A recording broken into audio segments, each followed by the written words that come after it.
I am Philip Sammons.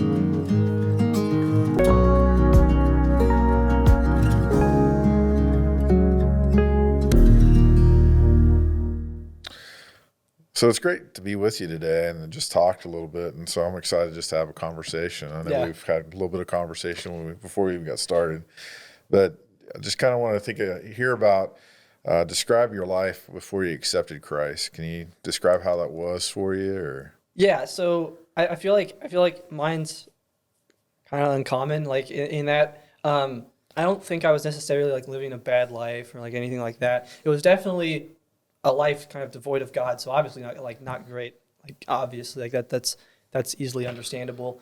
Um, but I'd say my life wasn't necessarily. It's strange because I can't say that my life was necessarily like so difficult before I came to Christ. You know what I mean? Like obviously it's much better, and I can see the benefits and like the multitude of things that I could bring up, that I'm sure we might bring up in other questions, in terms of like how I benefited from it. But like honestly, I'd say my life was relatively normal speaking. Like even when I wasn't a Christian, I actually I felt like a lot of like the moral principles of Christianity and stuff, like a lot of things that Christianity like explicitly believes are things that I held to be true. And so like did my you point always is I never like kind of devolved into drugs or sex or anything like that. Like I even though I wasn't following God, my life wasn't necessarily that much different actually, because a lot of the things that obviously we believe as Christians are things that I at least thought were good, and there's still things that I kind of ascribed to beforehand. So like well, I never really struggled with too much outside of did your that. parents always go to church? Yes and no. Okay. Um, that was kind of part of the upbringing, was that so when we were younger, my kind of attitude towards Christianity was that of a lot of people of my age, where my mom effectively forced us to go to church all the time, and I did not see the point of it, and I did not care for it. That's really the truth. Is like I just completely rejected it as like I don't really care about this. So that was kind of always the attitude as the Did you upbringing. feel like the church tried to engage with you at all, or did you feel like I it think that was was definitely with the church of at the time that I went to. I will not say publicly, just for out of sure? respect. Yeah. But I will say that is definitely a problem of that church, is that they do not interact very much whatsoever. They are very there were a lot of like little like cliques of people, and like that caused a lot of issues as to why that church ended up kind of breaking up as well. They were not very unified. They did not really have much like they did not do events or anything like, so I did not ever get to know people very well at that church when I was younger. Did you feel like you were kind of empty before you came to Christ? It kind of sounds like you Oh, were for kind sure, of yeah. Yeah, and this like you is said you weren't a drug dealer, but you no, just felt like exactly. So like I wasn't necessarily going into drugs or sex or anything bad like that. But yeah, I would definitely describe it like that. It was definitely a life devoid of God, devoid of meaning.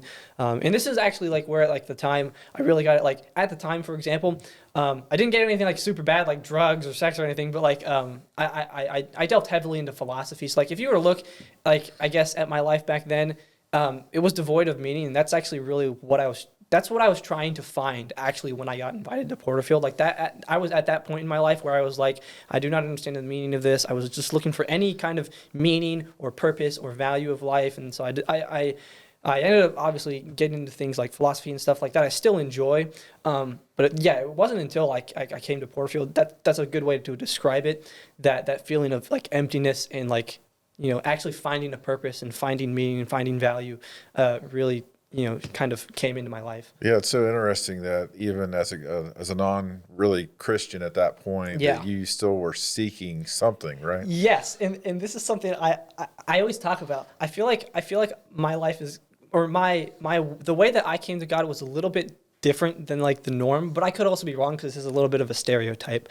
But like typically, like people kind of describe like living a life that's like really awful, and then like maybe they don't believe in any of like the moral principles of Christianity and whatnot, and then they come to Christ, and then like from there, like their beliefs, their values, all of that are kind of constructed within like obviously biblical teachings and stuff like that. Whereas I feel like my life was actually a little bit different. At the time, like I told you, I was searching for meaning and value in things. And believe it or not, I actually came to found create those things first. How do I say this? I think mine's different in that I actually came to believe what I thought was good, what I thought was right, what I thought was moral, like all these moral principles and whatnot, and then ended up coming here. And it just ended up being that, like, I remember hearing like Adam talk and whatnot. It was just like lined up perfectly. So like I feel like my story was different in that case because I kind of figured out all the things that I believed were right and just and pure and good and whatnot actually before I came here. And then when I came here, like for example, I didn't like abortion, and then I came here and it was like, oh, Christianity also believes this is bad. And then I was like, oh, well, I think this is bad. Christianity also thinks that's bad. And I was just like, oh, Christianity like believes everything that I have also found to be like moral and good and right. And like, so I feel like that's kind of how my story went. Whereas instead of, being formed afterwards, I feel like a lot of my beliefs were formed beforehand about what I found to be correct about the world. And then so I it found sounds that like Christianity to was me like that your moral perspective was I feel like I'm in talking tune. too much. No, you're not. This is good. I love the conversation. I love to hear what's going on. I wasn't sure how to explain that perfectly. No, I thought you did a good job. And what I'm thinking about is that you were kind of living that moral standard, but with devoid of the relationship with God, almost in a way, right? Yeah. And the thing is that and this is also what I've come to realize is like it's really no better. Like, like I can't tell you how many people how do I put this?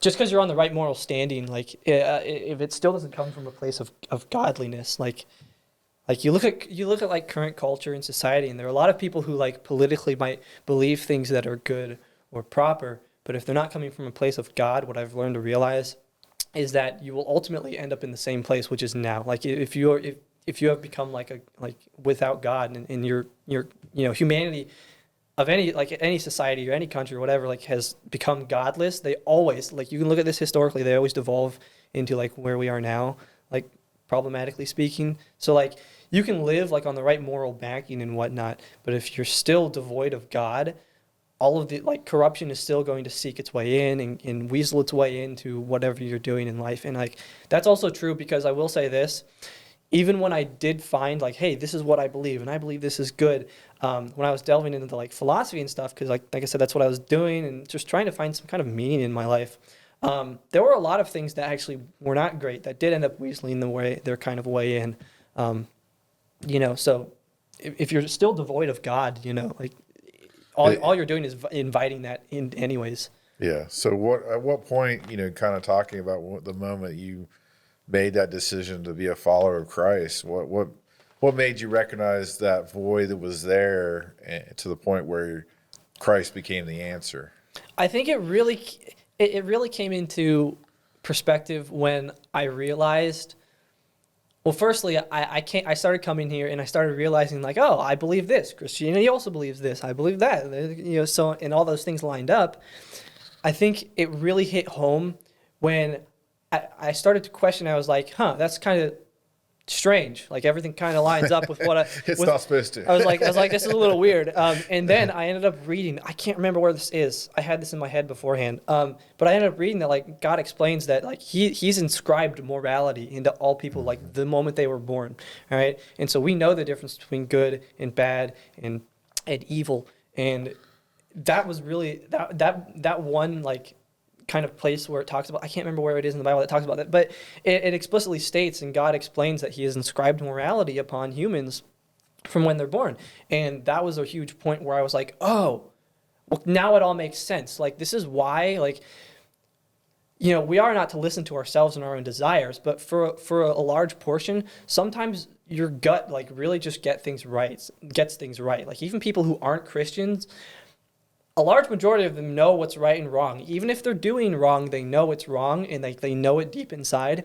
That's where really where that comes from, and that was really a huge turning point for me when I started to realize, like, hey, kind of like not only does it all make sense, then it kind of made sense why it makes sense. If that also makes sense, it kind of like really hit me like, oh well, like, because I always wondered how that happened. Like I always kind of wondered. I was like, why do people who aren't even Christians also believe a lot of Christian things between like what's good and bad? And like it kind of all started to make sense in that realm. So when you made that decision, was that at like a That was special at event or? camp, and I cannot remember what drama it was. It was the one KT Macchia was playing was like she was like the lead character in the drama, and I thought it was so good. It was like one of my favorite dramas of all time. Everything drama. Yes, it was the everything drama. Thank you. So it was at the night of that camp when they displayed the everything drama.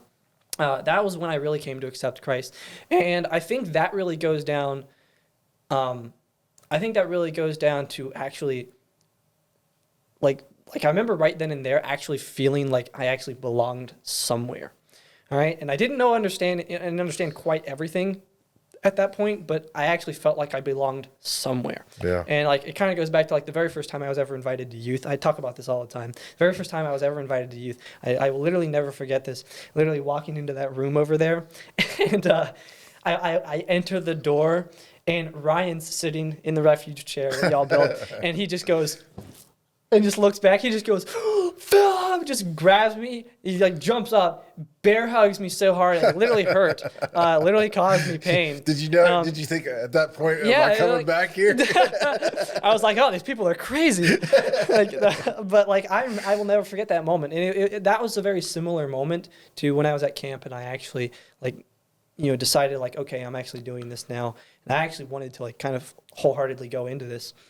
But like that's a moment that's very similar. It's like actually this sense of belonging, actually this sense of purpose and understanding, like just actually having some structure to the world as well, like not having to constantly question everything as well was also, I think, a huge purpose of why I ended up accepting Christ. It's like actually feeling like there's something solid to hold on to. Yeah, because I think that's what I keep hearing you say is that one of the things that you were looking for is purpose. Mm-hmm. And that knowledge of knowing Christ is giving you that purpose, it sounds like. So, kind of talk about maybe some of the valleys you've been through since then. What are some of the things that have been hard as a Christian? So I think it's hard because I remember this was one of the first things that I ever experienced. And this was like throughout like my sophomore and kind of junior year of high school.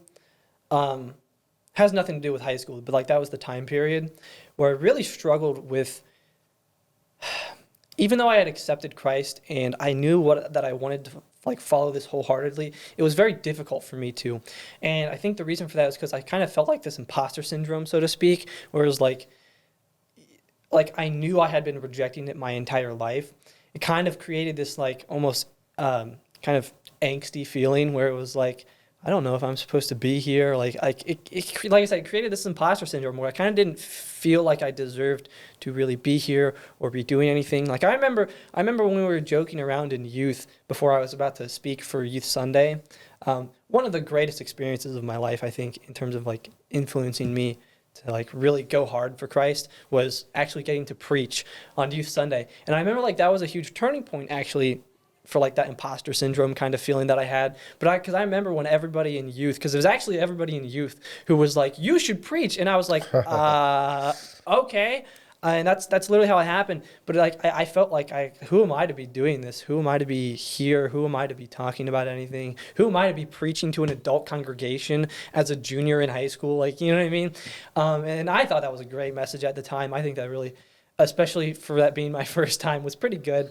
Yeah. And I think that was a turning point. But I think that's definitely one of the biggest valleys that I've walked to because I had accepted Christ, but like it was really difficult like throughout high school to kind of really actually feel comfortable like playing a role in God's plan, outside of that, because it was kind of always this questioning feeling of like, who am I to be here? Who am I to be doing this? Who like I didn't feel valuable enough to really be in there, considering I had rejected it my entire life up until that point. I totally understand that. And I think that, going through that fear and, sometimes you may feel like, what if I'm rejected? What if I'm considered to be a failure or something? I was really. What if I screw this up? Yeah, exactly. What if I say something really dumb? That's what I was thinking. I was like, what if I forget my talking points and then I'm just gone? But I know that that's where God stretches us too. It's us overcoming those difficulties and putting our faith and trust in Him that grows us. So. Any other valleys that you've been through, like recently, or struggles that you've had to deal with? I don't know that I have anything particular to talk about with this subject, but something I will go over. I'm very bad about like losing or like when people kind of like leave your circle of life, so to speak, and like you lose friends and whatnot. I didn't necessarily lose friends because one close friend I did lose because she was like, "You're a Christian, and I don't like you." Actually, that's true. Like that's legitimately what happened. Win? Yes, that's literally how it happened. That's crushing. She was like, "I think that what you do is wrong, or what you believe is wrong, and so we're not friends anymore." She was a really close friend too. Like she was like one of my favorite people ever. Oh wow. But I haven't really had anyone else do that in my life. But I always find it very hard when there come periods of time where like I said, you kind of just lose touch with people. I've really always struggled with that, and I know I do. But as much as I hate to admit it, I always find myself like circled up by somebody, by some good group of people, no matter who it is. Consider that a blessing, so to speak. Yeah. I've never really struggled to find a good circle of friends to be around.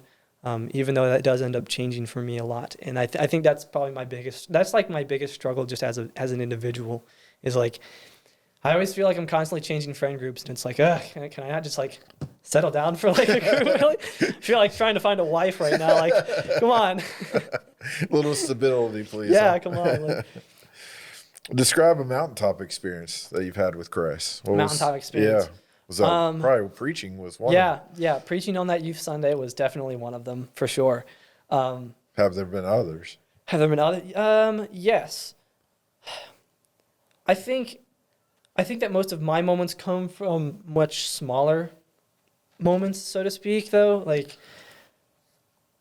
Like more individual type of moments, whether it's like helping out in youth or whatever, or like I've had kids come to me and stuff like that. Like, I don't know. I always consider those very valuable moments. I think that I have a gift for speaking. I don't like talking about myself too much because I don't want to seem like a narcissist, but I know it's definitely a skill of mine to teach and to kind of educate. And I think like really any moment like that is always super, like I always think of those moments as always being mountaintop moments because I enjoy them more than anything else. And this is something I was talking to Adam about this the other day. I had this point last week, like a week and a half ago, where I had this point where I was just sitting around and I was just like playing video games, just chilling after a day of school, and I was just like, I just had like this realization, like I just kind of don't care about this. Like I'm doing it because I enjoy it, and like it's stress reliever after a long day of school, classes and whatnot. But I was like, I kind of just don't care about this stuff really. Like I don't care about these video games or like I was talking with my friends over playing games when we were talking about movies, and like I just kind of had this weird realization. I was like, none of this really matters, and like I kind of like relative to like getting to do things for God and having those moments where like I'm really like getting to do something that feels purposeful in that matter. Like everything else relatively is like pointless at that point. You know what I mean? Yeah. Like in a relative scale. So that's kind of the heart of it, is that you want to do something that's making a difference, investing in the people. And, we didn't even get a chance to really talk about, some of the things you'd love to do. Like, I know you're right now, you're really into, post-production and things like that. Do you want to share a little bit about that? I actually have a short film I'm working on at the really? moment. It's very symbolic though. I did not go like a full like Christian message with it. It could definitely be used for some Christian messages though. Like you could definitely tailor it to those, which is kind of why I made it a little bit like abstract as I did. But I'm working on something right now. I just got a shot done yesterday. It looks awesome. Cool. Really excited. I don't know how much I can say about that though, because like I don't even really know quite what it is yet. Like like I feel like I'm at this point where I feel extremely motivated. I know what my skills are, and I know what God has blessed me to be good at and to be good at doing, and I know what's effective for me. And right now, it's really coming down. It's really coming down to figuring out the outlets that I want to create in order to use those skills and to utilize those things that I know I'm good at, whether that's public speaking or like more intellectual type things that I know I'm good in that realm, or like you were talking about, like video and content creation. And being a magician too. Yeah. Are you still doing that? Yeah, I'm still doing magic. Yeah. It's just been tough because of COVID. Yeah. It's kind of wiped out the whole. It wiped out the whole entertainment market, dude. It's just all gone. All the street performer friends that I have, just like they're just not doing anything either. Like it's tough right now. I still think it's kind of really cool to think about how that was planted a seed in your mind with an upward basketball game, right? There was the ceremony. Yeah. Can you share a little bit about that? Yeah, it was actually an upward over at Tunnel way back in the day. I was like really, I think I was like maybe like 10 years old or something like that, like maybe even younger. There was a magician, and at the upward basketball ceremony thing. I don't remember if the ceremony was actually at Tunnel, but point is, it was that organization. I don't remember where they held the ceremony, but this guy, he had this coloring book, and he did like the coloring book trick. I don't know if you've ever seen it, where like you take the black off someone's shirt, and then you flip through you flip through them first, and they're blank. Then you flip through them, and then they show the outlines. And then you take some color off other kids' shirts, and then they're all colored in. Oh, that's cool. The coloring book like fills itself in. Do you know how to do that trick? Yeah, I still have it. I bought it from the guy. Yes, Can you show it to me sometime? Yeah, I can. I bought cool. I bought the prop from that magician who was there. He was selling stuff afterwards, just like little cheap gags and stuff like for kids, and I still have it. I still have all of the stuff that I bought from that guy. I still have all of it. I have the jumping wand. I have the actual like normal wand that I have all of that stuff like in a box upstairs. Yeah. It's really cool because when I think about you, that investing in people, how you never know when it's going to be a lightning rod for somebody. Oh my goodness, yeah, it's strange. You don't realize it until like hindsight being 2020. Because I remember, I've seen you perform and do a lot of your magic tricks. Of course, one of your wheelhouses, using cards and going and doing kind of street magic. And remember Winter Jam when we went up there to Winter Jam, and we were just kind of walking around because we were waiting to get inside. Yeah, that was really cool. That was a lot of fun. I got bored. We were waiting forever, and I was like, all these other people here are bored too, so I'm gonna do some magic right now. Yeah, that was really cool. I thought that was neat. And to bring it full circle, that years later, here you were performing and doing our ceremony for Upward and providing for that. So I think that's really cool how God's used you in that way. Do you ever kind of think back like God's hand on your life the whole time and how that kind of? That's always hard to think about because you don't know any better especially at the time. So like, it's definitely hard to visualize that. But yeah, for sure. Yeah. Always these strange things that tend to come full circle. Like I said, hindsight being 2020. Like it always ends up lining up somehow in the end. It's like, but you don't see it at the moment until obviously later on. Well, I know that's been a real blessing for you, but have there been other blessings in your life that God has kind of brought to you or done for you that you're just like, I can't believe I'm doing this, or I can't believe that God worked this out? It seemed like such a mountain. I think it's tough right now only because I don't know if it's tough because it hasn't really worked out entirely. But one of the most difficult things for me was finding out what I wanted to do. So I went to OU for a year because I thought, I want to do content production and whatnot. I like the stuff I still enjoy, and I still do it. But the problem was that I had to think to myself, like, do I really want to do this like corporate-wise? Because like it would be awesome to get a job for like a Christian company making like Right Now Media or stuff like that. Like that'd be cool. But the likelihood of that and to bank on that is also unlikely. So like I ended up leaving because I had to think to myself, I love doing this stuff for God, but do I really want to like I said, do I really want to go work at these other media companies and do this in a corporate way? And the answer was no. because I don't care about it. And there's no I had no motivation to do that. And so right now I'm at Washington State in robotics. I would like to stay in the area with a job in that field, especially when some of the factories start to like automate around here.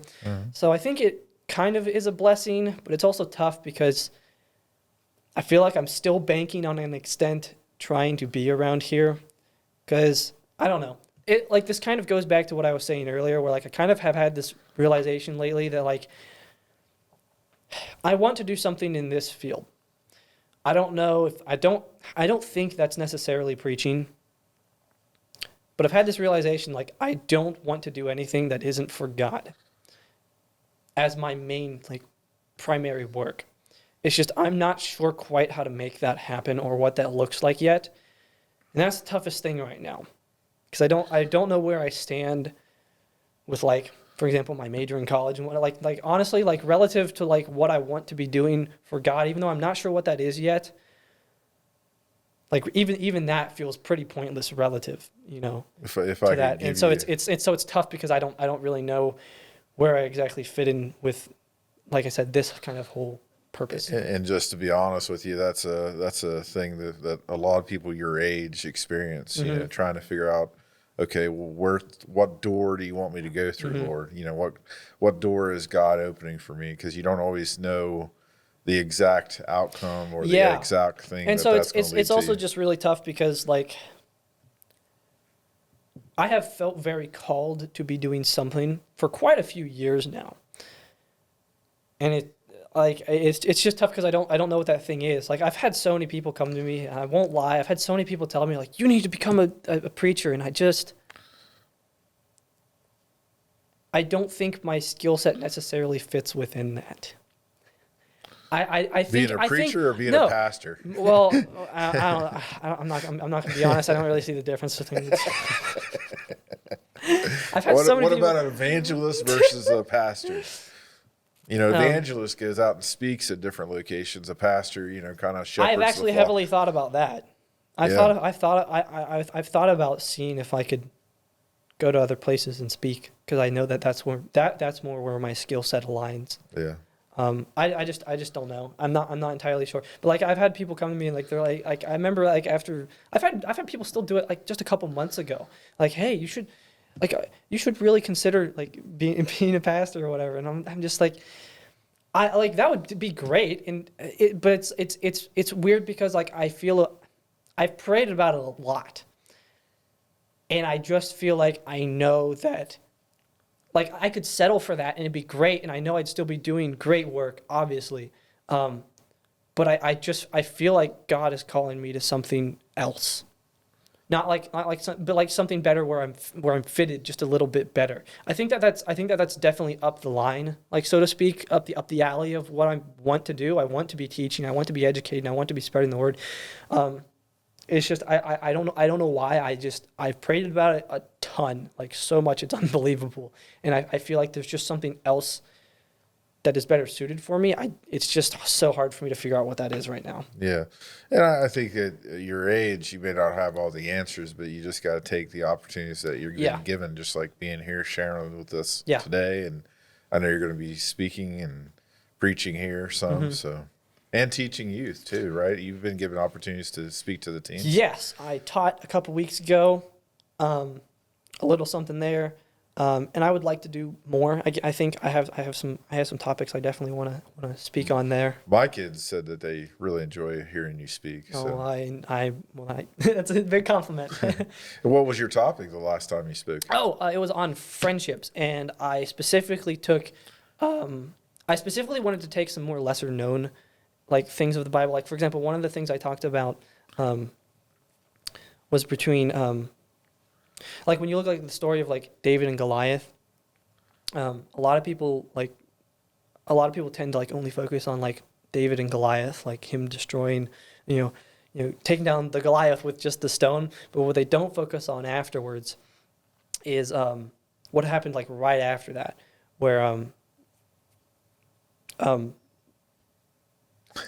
my goodness, my mind is going blank. What's his name? The king. He became friends with him right afterwards. He gave him his bow and his thank you, Saul. I almost said Paul, but I knew that wasn't right. I was like, it's like, what's the guy's name? I'm awful with names. Everybody who knows me personally knows I'm awful with names. I almost said Paul, but I knew that wasn't it. But I was like, I knew that was close. Well, Saul, Paul. Yeah, exactly. Anyways, so, but a lot of people don't realize, like, and this is just one example. I went through a couple examples of like friendships that are born of different variations. And so, for example, you look at David and Saul, and their friendship was one of those special ones that like almost like God ordained it to be. Like he defeated Goliath, and literally what happened right afterwards, Saul effectively was welcoming him like straight up kind of into a family, like giving him a purpose. And what I talked about specifically was the moment right after where Saul takes off his tunic, his belt, and his bow, and he gives him his sword and he gives him all this stuff. But this isn't necessarily like a stepping down moment for Saul as much as it is a propping up of David. And so like I one of the key points that I hit on there was like good friendships, like friendships that you should be looking for are the friends that, and this was just the example of this one. I also brought up like Ruth and Naomi, and that's like a friendship born out of tragedy. But yeah, that's a powerful story though. Yeah, it's a great one. I think isn't talked about enough. I think it's a great one. But like for example, what I focused on with David and Saul was that like one of the key characteristics of a good friendship that I think is very rare nowadays. It's very hard to find, especially in today's age, especially with people my age. Are friends who recognize other friends' strengths and are able to prop them up or recognize kind of that people are better at other things. Yeah. Talking about, you mentioned friendships, who's influenced you for Christ or helped you grow in your walk? Has there been anybody particular? Or? There've been quite a few. I'd definitely say Adam for one of them, hugely. I would definitely say Jill as well for one of them. Had a lot of good intellectual conversations with her. Love her. Those are probably two huge ones. I would definitely also say you and Mark. like honestly, just kind of a family there. But outside of that, like I'd definitely put, the four that I just mentioned probably at the top there. Uh-huh. Just because I've got to know you so well, and obviously.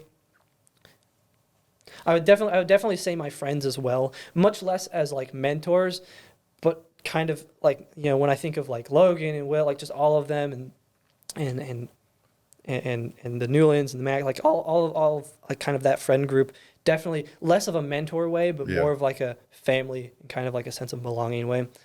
Well, like in most time we think about leadership, you got to have somebody ahead of you, somebody walking alongside you, and then somebody you're leading. Exactly. So, it's kind of cool to see you involved in youth group now that you've been in youth and now that. Yeah, so exactly. How have you enjoyed working with the teens? Oh, I just love putting a smile on their face. There was this thing, and this was at youth camp not too long ago. Everyone still talks about the watermelon helmets. So I wish I could have made more. Shout out to my mom because she did a lot of work on them as well. She put a lot of work into those. But point is, we wanted to. I had this idea for the youth camp. Our theme was air fryer, and it was all food related and whatnot. So I was like, I'm gonna go to the store and make and get some watermelon and hollow them out. Stop laughing at me. Adam's like, there's no way you're gonna find a watermelon. And I was like, shut up, Adam. I'm gonna find a watermelon. I didn't find a watermelon. So what did you find? We took a bunch of fabric, and I found these styrofoam half like spherical things. And we made these like fake watermelon helmets, and I was really scared. I was like, these look kind of silly. They did, but they looked awesome at the same time. And I just remember getting to see the smile on the kids' faces. Like I remember Becca was so excited about them, and just seeing how happy she was wearing. She was so excited about them. Like she was excited all week for me to bring them out so that we could use them for the sled thing. Is where we ended up using them in. Like I know other people hold other positions, like Parker helps out a lot, like event-wise and scheduling things and whatnot, and I don't hold one of those positions, but I really so my job is effectively just to kind of be with the kids and I just like putting a smile on their face. Like really, it's as simple as that. A lot of the time, my job isn't much more than just making sure they're having fun, and I try to seek them out, try to make sure everyone's included on something. obviously, but I love seeing the smile on their face whenever we do things. Well, like you're saying, I think that's where the, titles don't really matter. It's about you investing in people Yeah, yeah. and making sure everybody's having a good time and cared about, really, is what you're doing. It's an expression of value, really, by spending time and doing something crazy. That these are the opportunities you have to serve. And so that's really awesome. Anything else about youth ministry that you really enjoy? And I really enjoy the couple moments that I've gotten to teach the kids, whether that be like on Sunday or like one day we were doing small groups on Wednesdays, and Ryan was kind of in charge that day, but he couldn't make it, so I took over for him. Really enjoyed that. Also because I see it as kind of a very purposeful moment. Getting to share that way, it's no different than, I think it's no less important than preaching to an adult congregation. Absolutely. And so I take a huge amount of pride in those situations, getting to teach them, and I always make it a very important priority whenever I do get the opportunity. So I'd definitely say that as well, for sure. what's some things that you want people to take away from you in your life? If people could say a few words about you, what would be something that you'd want people to say about you? I don't like talking about myself. It's always the worst thing that I'm bad about. I don't. What do you Because want I always feel like I'm gonna make it sound like I have a big head. Well, what do you want people to take away from you? Like, if they had an encounter with you, what would you want them to walk away feeling like you were about? Or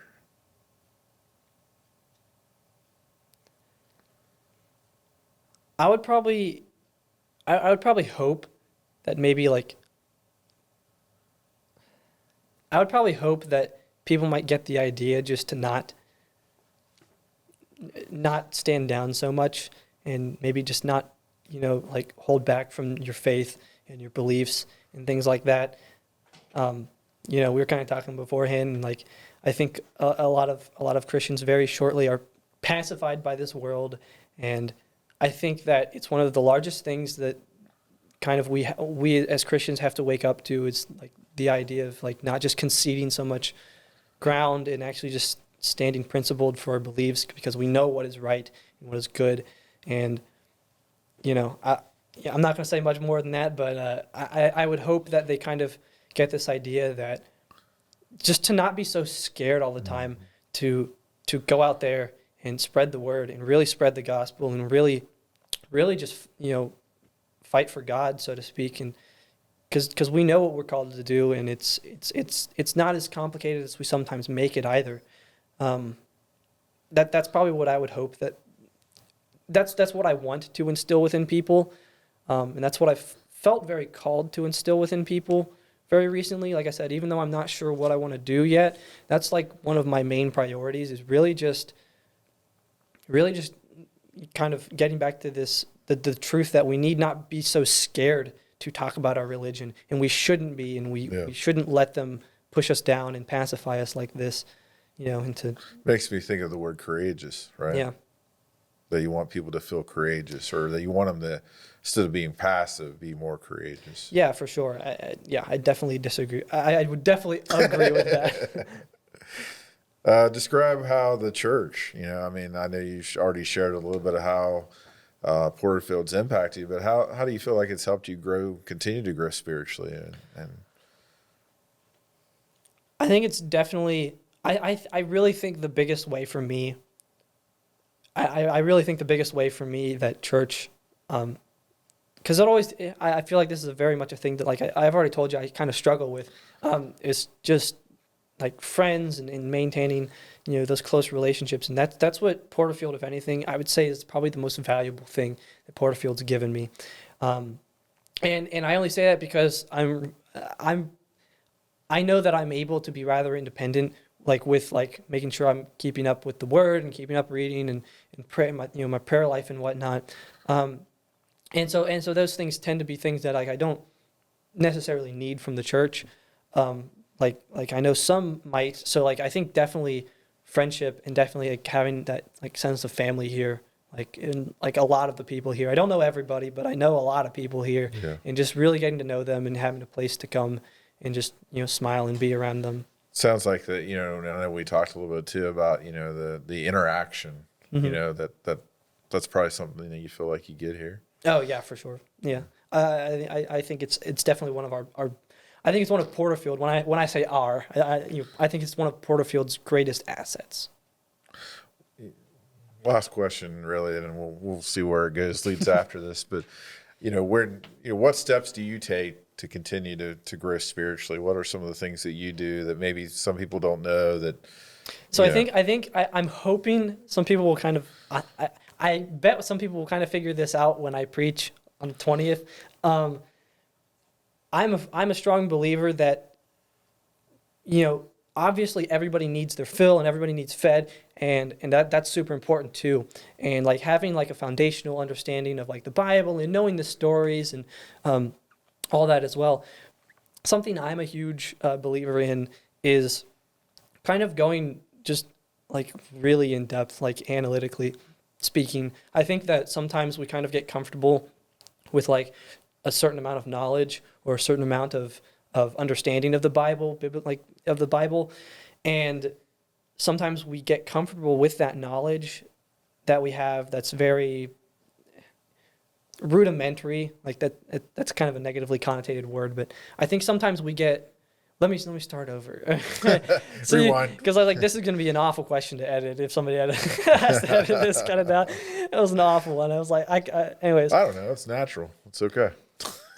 I think that something I'm definitely a large supporter of is really analyzing things in a rather deep understanding, in a much more in-depth scale, because I think sometimes we get into this realm where we become very comfortable with our knowledge and our general understanding of the Bible, because the Bible can be very, very, it can be very scary to look at sometimes, or to actually try and understand things to a higher degree and to such an analytical degree of knowledge. And I think this is sometimes why Christians are kind of, scared to, or maybe they just feel,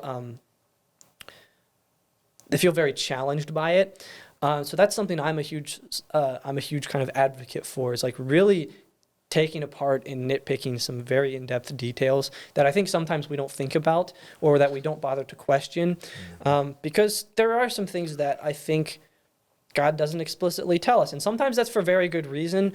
But sometimes there can be answers that we have that a lot of people might just not seek out, or the reason for that is because I think that sometimes when we get comfortable with that, like with a rather kind of rudimentary understanding of just like knowing the basic stories or just the basic story, rather than like delving into like why things happened and the way that they did, or just for example, I think that sometimes it opens up questions that, because we don't seek out those answers to, it can cause us to kind of question and kind of falter in our faith. Yeah, I think there's times where we kind of rush scripture and we rush the stories that we read, and we kind of lump them all together. So we miss on time, we miss on details. Yeah. Because we just kind of just throw it, and we simplify because the story. It's hard because I'm also obviously like this is a very obvious thing. And this is kind of what I want to hit on when I preach the 20th.